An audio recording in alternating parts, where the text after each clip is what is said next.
Handling failure as a leader, এই জিনিসটা আমাদের জানা খুবই জরুরি, কারণ আমরা জানি পৃথিবীতে কোনো কিছুই পারফেক্টলি পারফেক্ট নয়, অর্থাৎ 100% কারেক্ট কোনো কিছুই হয় না।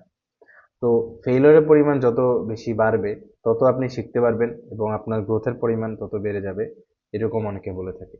তবে যে জিনিসটা খুবই বেসিক, যে জিনিসটা জানা জরুরি, সেটা হলো যে যখন আমাদের ফেইলিউর আসে বা কোনো কিছুতে আমাদের ব্যর্থতা বা ড্রব্যাক আসে, চ্যালেঞ্জেস আসে, তখন আমাদের কি করা উচিত এইটা আমাদের একটু জানা জরুরি।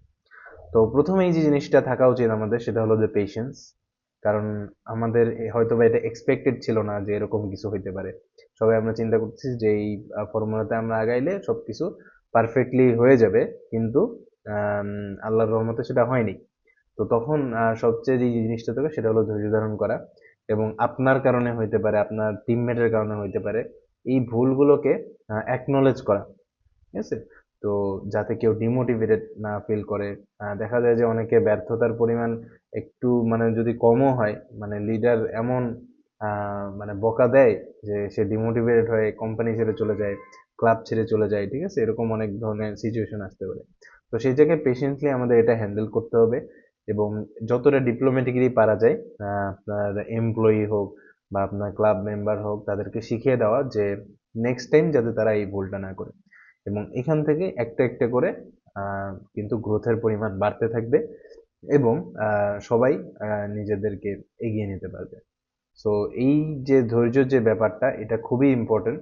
এটা আপনার জীবনে চলার পথে সবকিছুতেই অনেক বড় ভূমিকা রাখে। কারণ আপনি যদি সফলতার হার চিন্তা করেন বা সফল হতে গেলে আমাদের কি কি গুণ থাকা প্রয়োজন, সবকিছুর একদম যদি ডাউন লাইন বলি, একদম গ্রাউন্ডে কিন্তু পেশেন্সটাই থাকবে।